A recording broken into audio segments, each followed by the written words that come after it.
नमस्ते मित्रों, राम राम। आप सभी ठीक होंगे और अपने कार्यों को बहुत मुस्तैदी के साथ कर रहे होंगे और करना भी पड़ता है।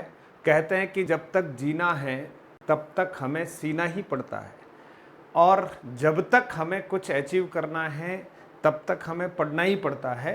तो आप सभी लोग पढ़ रहे होंगे, ऐसा मेरा मानना है और मेरा मानना लगभग ठीक ही होगा, क्योंकि वैकेंसियों का एक जो मौसम है वो बना हुआ है। जैसे जैसे बारिश होती जा रही है, सारे बांध लबालब हो चुके हैं और उनके ऊपर चादर चल रही है। वैसे ही राजस्थान में वैकेंसीज आने का जो क्रम है वो लगातार जारी है। जूनियर अकाउंटेंट की वैकेंसी हमारे सामने, एग्रीकल्चर सुपरवाइजर की वैकेंसी हमारे सामने, असिस्टेंट प्रोफेसर की वैकेंसी हमारे सामने, चिकित्सा विभाग की कई सारी वैकेंसीज जो हैं वो भी हमारे समक्ष हैं और आगामी दिनों में हमारे समक्ष पटवारी की वैकेंसीज आने वाली है।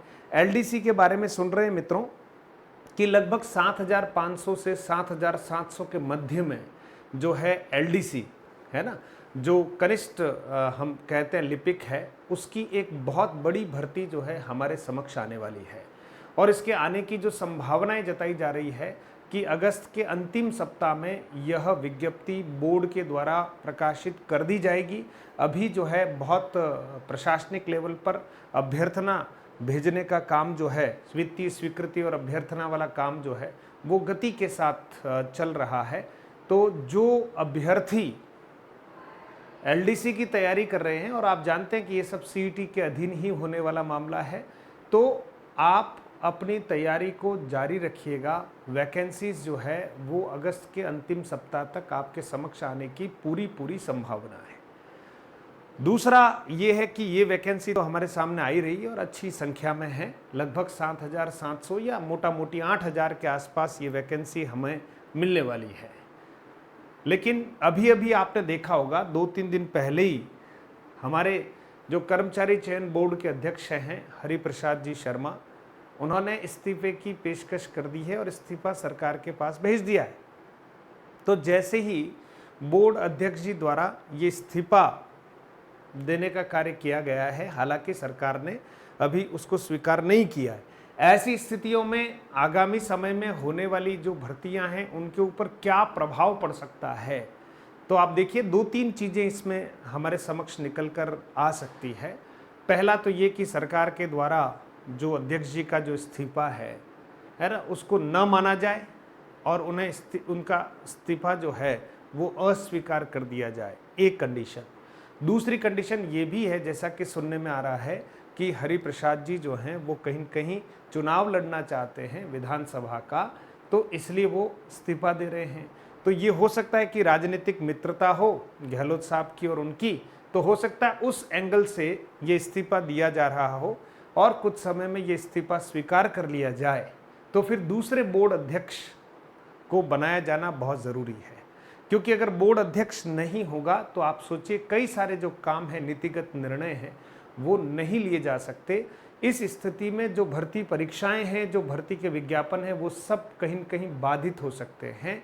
इसलिए इस्तीफा अगर स्वीकार कर लिया जाए तो सरकार को बहुत जल्दी ही योग्य व्यक्ति को इस पद पर नियुक्त करना पड़ेगा।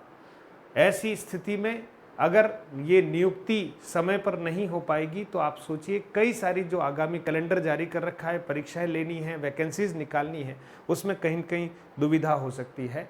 और चूंकि चुनावी वर्ष है और सरकार की पेपर लीक वाले मामले में काफ़ी किरकिरी हो चुकी है, इसलिए सरकार कभी नहीं चाहेगी कि इन चीज़ों में और कहीं न कहीं शिथिलता आए। तो निश्चित तौर पर जो भी कुछ हो वो आप सबके लिए मंगलमय हो, ऐसी मेरी कामना है। और आप जूनियर अकाउंटेंट की तैयारी कर रहे हैं या एग्रीकल्चर सुपरवाइजर की तैयारी कर रहे हैं, हिंदी व्याकरण के लिए हम जल्द ही बीएसटीसी की तैयारी करने वाले भी, उनके लिए जीरो से हम एक प्रश्नोत्तरी की सीरीज़ लाने वाले हैं। बिल्कुल जीरो से हिंदी व्याकरण की प्रश्नोत्तरी की सीरीज़ आपके समक्ष लाने वाले हैं।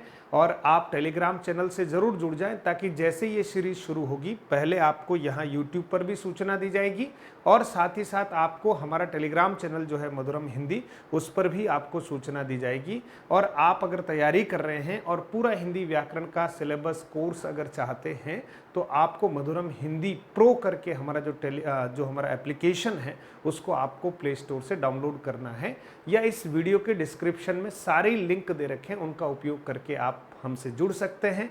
तो बहुत बहुत धन्यवाद मित्रों। ये एलडीसी की तैयारी करने वाले विद्यार्थी सतर्क हो जाए और आप तैयारी करना शुरू कर दीजिएगा, क्योंकि वैकेंसी से पहले से ही हम तैयारी ठीक करते हैं तो सफलताओं की संभावनाओं में बहुत बढ़ोतरी हो जाती है। तो बहुत बहुत धन्यवाद मित्रों, और अगली कुछ अच्छी सूचना के साथ और कंटेंट के साथ हम मिलेंगे। तब तक के लिए आप पढ़ते रहिएगा। राम राम।